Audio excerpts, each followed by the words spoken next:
Olá, seja muito bem-vindo ao Estúdio Rio AEGES, uma parceria do Instituto Brasileiro de Petróleo e a agência IPBR, onde estamos reverberando as discussões que estão acontecendo na Rio AEGES 2018, direto do Rio Centro. Aqui do meu lado hoje, Carlos Tadeu Fraga, presidente do Porto do Açu, e Ricardo Chagas, da Edson Schwest. A gente vai conversar, bater um papo agora sobre a importância e as estratégias do Porto do Açu nessa retomada de investimentos na indústria offshore no Brasil. A gente teve ontem, na abertura, uma discussão muito forte sobre a importância da manutenção dos leilões e das atividades que vem acontecendo ao longo dos últimos anos no Brasil. Tadeu, como é que isso impacta diretamente o negócio de vocês? O quanto isso é importante para um projeto gigantesco como o Porto do Açu? E como que está hoje? Como hoje vocês estão se posicionando no Porto do Açu? Bom, Felipe, acho que antes de falar da importância para o Porto do Açu, talvez fosse interessante comentar a importância para a nação da abundância de recursos a serem explorados e produzidos no setor da ligagem. Isso foi bastante enfatizado na abertura. Primeiro ponto que foi deixado bem claro: o Brasil é uma das áreas do mundo com maior potencial para a exploração e produção de óleo e gás, notadamente no offshore. O número de poços perfurados por ano nos Estados Unidos equivale ao número total de poços perfurados no Brasil desde a década de 50 até hoje. Esse dado é um dado assombroso que dá uma dimensão da área, das bacias sedimentares brasileiras em relação ao seu potencial de exploração, novas descobertas e produção. O segundo ponto importante é que o pré-sal especificamente tem características em termos de produtividade e economicidade que o tornam hoje em dia, se não o mais competitivo, pelo menos um dos mais competitivos ambientes de negócios para óleo e gás no mundo. E esse é o momento que a gente está vivendo, um momento de crescente interesse das empresas de diferentes portes, diferentes tamanhos, diferentes características, para contribuir com o melhor uso desse recurso natural, levando em conta principalmente que existe uma janela de oportunidades para o uso desse recurso. 10 anos atrás, 20 anos atrás, falar de carro elétrico, falar de energias renováveis, isso soava até um pouco como ficção. Isso é realidade hoje. A sociedade exige cada vez menor impacto ambiental. O gás natural é uma energia de transição e o petróleo ele tem seu valor, tem seu propósito, mas tem que ser utilizado de uma forma a poder permitir que essa transição ocorra. Então, o contexto é de aproveitamento eficiente e eficaz desses recursos naturais na janela de tempo que a sociedade vai nos permitir. O Porto do Açu, o Complexo do Açu, com um conjunto de empresas lá instaladas, tem uma vocação natural por conta da sua condição geográfica e por conta do seu plano de negócio para servir a essa indústria. Sejam as atividades em águas ultraprofundas, com projetos exploratórios e grandes investimentos, sejam as atividades de otimização e de produção adicional dos campos maduros em águas mais rasas, servindo em toda a cadeia de valor. Fabricantes de equipamentos, apoio logístico offshore e, por que não, também no retorno dos produtos óleo e gás que virão do offshore. Cara, a gente ontem teve também uma discussão forte sobre os leilões que estão acontecendo. A gente tem sexta-feira agora mais um leilão do pré-sal, o último leilão desse ano, o último também da era Michel Temer. Exato. Mas a gente já tem 2 leilões marcados para o próximo ano e a ANP trabalhando para tentar deixar aí mais 4 leilões para frente. Isso. O quanto que isso afeta uma empresa como vocês diretamente? O quanto é importante para vocês ter esse calendário? Falando um pouco do passado, né? Você vê, até 2010, ou melhor, 2010 até o presente momento, não havia tido nenhum leilão. Então isso impactou diretamente todos os prestadores de serviço. Houve uma redução significativa nos prestadores de serviço, justamente porque não tiveram os leilões.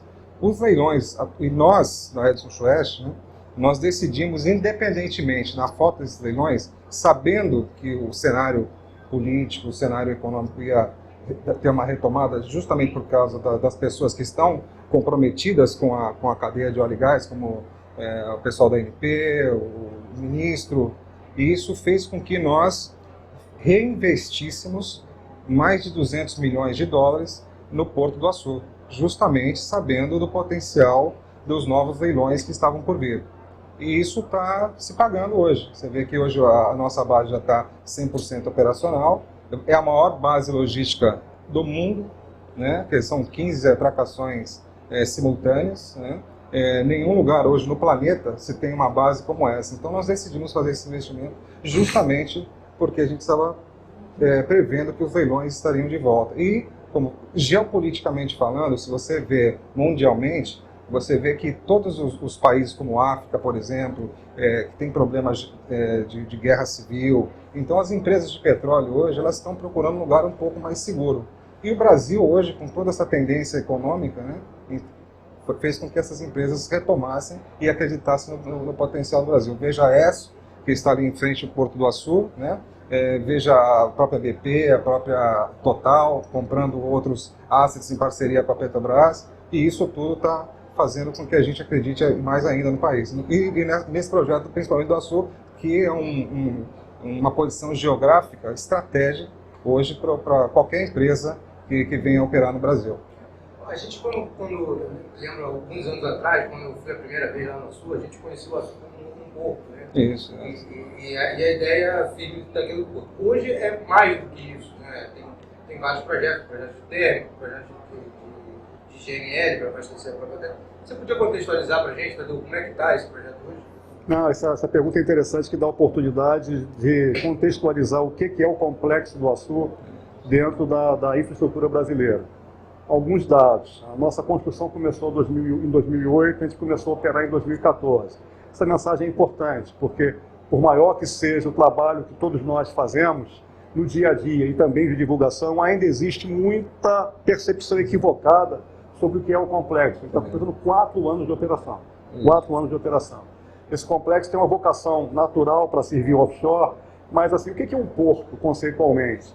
É um ponto na costa que conecta aquele ponto a outros pontos na costa e ao interior. Mas o nosso complexo é mais do que um simples porto, porque ele conecta também a nossa área de atuação com o offshore, uma das mais promissoras bacias offshore no mundo, nos dois sentidos, servindo no fornecimento de insumos, bens e serviços, e servindo no retorno dos seus produtos, óleo e gás. Então, a melhor definição para aquele complexo é um complexo porto, energia, indústria, onde as atividades portuárias convencionais existem sim, crescerão, atividades como movimentação de cargas, contêineres, grãos, crescerão, mas terá sempre um espaço muito importante reservado ao óleo e gás, por conta da localização geográfica. O petróleo, nós já movimentamos 50 milhões de barris de petróleo através da Sul Petróleo, nossa empresa que faz transbordo offshore. Minério de ferro, quase 40 mil toneladas transportadas. Então, essa é uma mensagem importante. O Porto do Açu é uma realidade operacional. E uma realidade operacional com gestão privada, com princípios muito sólidos e compartilhados entre todos nós, que priorizam segurança, sustentabilidade, integridade, eficiência e cooperação entre nós e com todos os nossos grupos de interesse. Então, assim, é muito mais do que um simples porto, está vivo, crescendo, e certamente vai ter um papel muito importante no crescimento da indústria offshore que vai ocorrer, mas não somente isso, em outros segmentos industriais que possam se beneficiar com as matérias-primas que chegam no Açu, gás natural, petróleo, minério de ferro, enfim. A gente estava conversando aqui antes sobre a questão de revitalização da produção de campos maduros. A ANP está fazendo um movimento para tentar botar esses campos ali em bacia de campos. A Petrobras está desinvestindo, você teve muitos anos na Petrobras. A Petrobras está desinvestindo de alguns ativos ali e a gente pode começar a criar um mercado de offshore de petroleiros independentes. Perfeito. Né? Muito bem colocado. Que é uma coisa que funciona muito bem no Golfo do México e que a gente ainda não tem no Brasil. Quanto isso é relevante para uma indústria como essa que está ali do lado? Isso, na verdade, hoje, para a gente, é o principal foco. Na verdade, obviamente que as operadoras, né, de maior expressão são importantes, mas esse desinvestimento com essas empresas pequenas, eles precisam de serviços integrados. Quanto mais eles integralizarem os seus serviços, menos custo vai ser para eles, no final das contas. E é exatamente isso que a gente está proporcionando no Porto. E o que o Tadeu falou foi uma coisa muito bem colocada.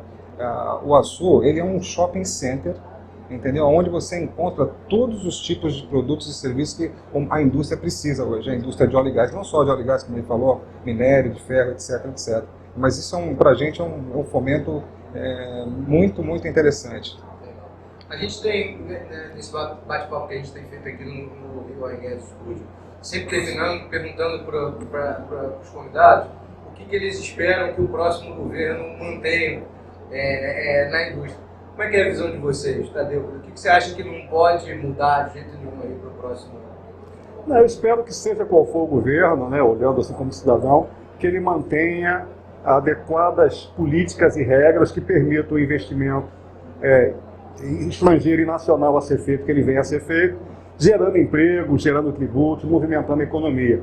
Nós temos no setor óleo e gás recursos que são volumosos, que geram empregos numerosos. Exatamente. E que, volto a insistir, eles têm uma janela de oportunidade para serem utilizados de forma racional.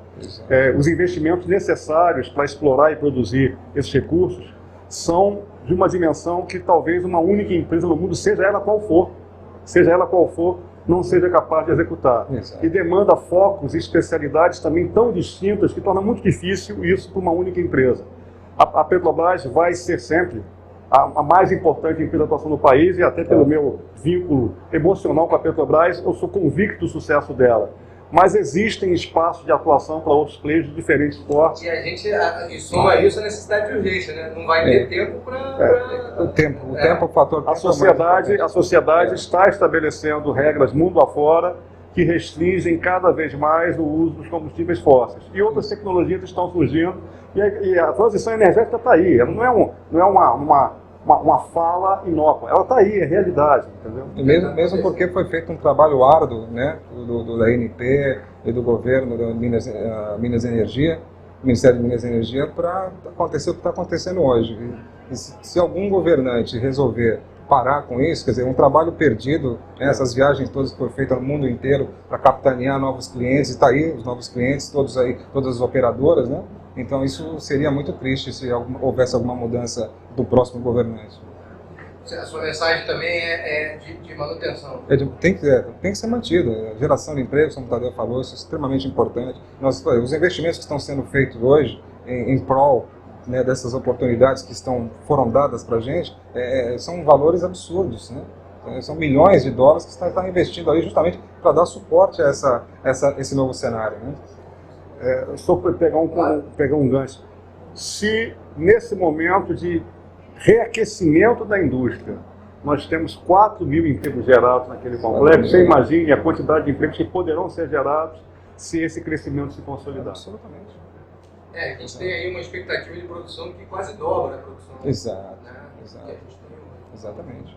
A possibilidade de crescimento realmente é muito grande. Basta a gente saber efetivamente o que vai acontecer a partir disso. Exato. Gente, eu agradeço a disponibilidade de vocês. Eu que agradeço, gente. O tempo de vir aqui conversar com a gente. Muito obrigado. Eu que agradeço a gentileza. Obrigado. O prazer foi nosso. Muito obrigado. Prazer é todo nosso. Muito obrigado por acompanhar a gente e continue assistindo a gente em mpbr.com.br/estudo.